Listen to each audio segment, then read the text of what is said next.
ये student next topic देखिए, classification of protein है। हमारे पास दो टाइप के प्रोटीन होते हैं, एक तो फाइब्रस होते हैं, फाइब्रस प्रोटीन, और सेकेंड हमारे पास होते हैं globular protein.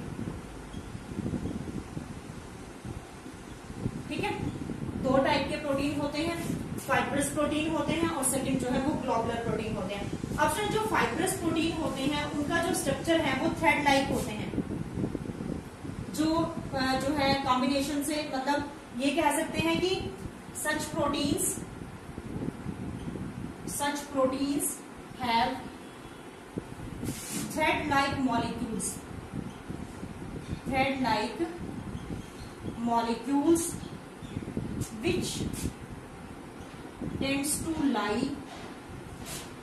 which tends to lie side by side to form fiber। ठीक है, क्या बनाते हैं हम? किसके बारे में बात करें? फाइब्रस प्रोटीन के बारे में बात करें। किसके बारे में बात हो रही है?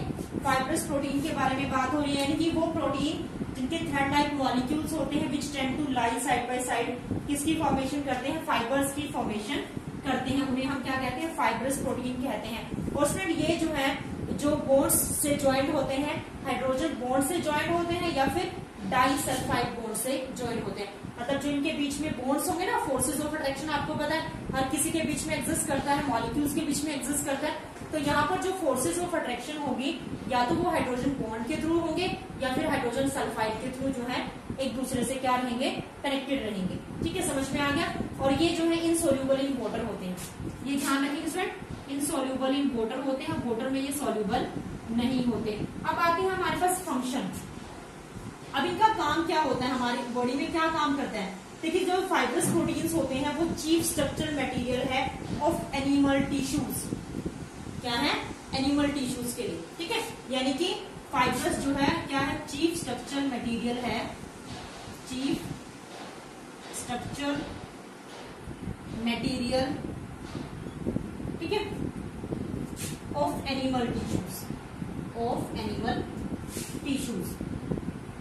उसके बाद देखिए स्टूडेंट, ये जैसे कि कैराटीन है, फॉर एग्जाम्पल बहुत इंपॉर्टेंट है, ध्यान रखेंगे। कैराटीन होता है, ठीक है, कैराटीन है, कैराटीन जो है स्किन में है या फिर हेयर्स में है। ठीक है, हेयर है, नेल्स, वुल, हॉर्न,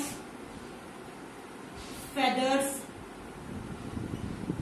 ठीक है, उसके बाद जो है कोलेजन है इन टेंडन्स, ठीक है, और म्योसिन है इन मसल, म्योसिन इन मसल्स।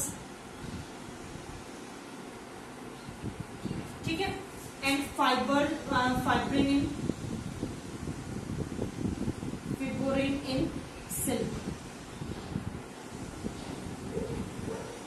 ठीक है, फिब्रोइन इन सिल्क। ये सभी हमारे पास जो है किसके फंक्शन है?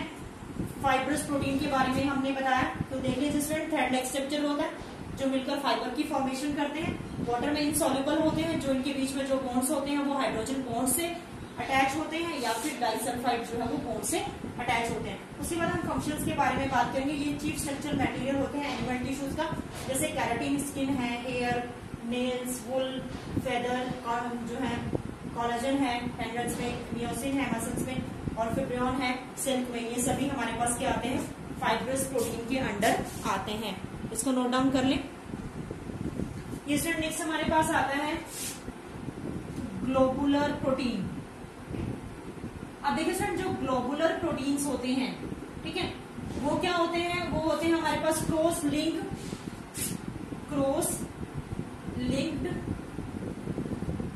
Condensation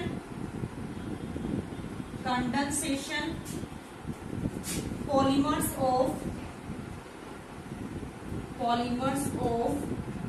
acidic and basic amino acid, यानी कि क्रॉस लिंक कंडेंसेशन पॉलीमर्स जो है वो क्या होते हैं? जो ये ग्लोबुलर प्रोटीन्स होते हैं cross link condensation polymer of acidic and basic amino acid. तो स्टूडेंट और इसमें जो वीक बॉन्ड्स होते हैं ना, जो फोर्सेज ऑफ अट्रैक्शन होती हैं, वो फाइब्रस के कंपैरेटिवली वीक रहती है। ठीक है, जो बॉन्डिंग होती है, इंटरमॉलिक्यूलर फोर्सेज होते हैं, वो फाइब्रस के कंपैरेटिवली क्या होते हैं, वीक रहते हैं। ठीक है, और ये वाटर में क्या होते हैं, सोल्यूबल होते हैं। तो 3 आप पॉइंट माइंड में रखेंगे। सबसे पहले तो ये क्रॉस लिंक्ड होते हैं, condensation polymer of acidic and basic amino acid. Second, soluble in water, soluble in water, water में सोल्यूबल रहते हैं। और थर्ड जो है, जो बॉन्ड्स होते हैं, अट्रैक्शन होती है, attraction between the molecules are comparatively week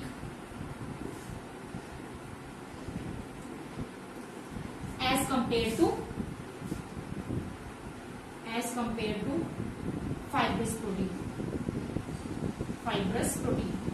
option जो सबसे इंपॉर्टेंट थिंग है, इसके फंक्शंस के बारे में हम बात करेंगे कि फंक्शंस क्या होते हैं। कुछ ग्लोबुलर प्रोटीन जो है वो एंजाइम का काम करते हैं। आपको पता है एंजाइम क्या होते हैं, जो हमारी बॉडी के कैटलिस्ट होते हैं, मतलब जितनी भी मेटाबॉलिज्म या जो भी बायोलॉजिकल रिएक्शंस होती हैं उसको जो है करने का काम करते हैं। ठीक है, यानी कि जो प्रोटीन्स होते हैं वो एंजाइम्स होते हैं, दीज आर द बायोकैटलिस्ट, जो क्या करते हैं, जितने भी बायोलॉजिकल रिएक्शंस हैं उनको करने में हेल्प करते हैं। जैसे इंसुलिन और थायरोग्लोबिन आर सम एग्जाम्पल। ठीक है, जैसे इंसुलिन है, एग्जाम्पल क्या है, इंसुलिन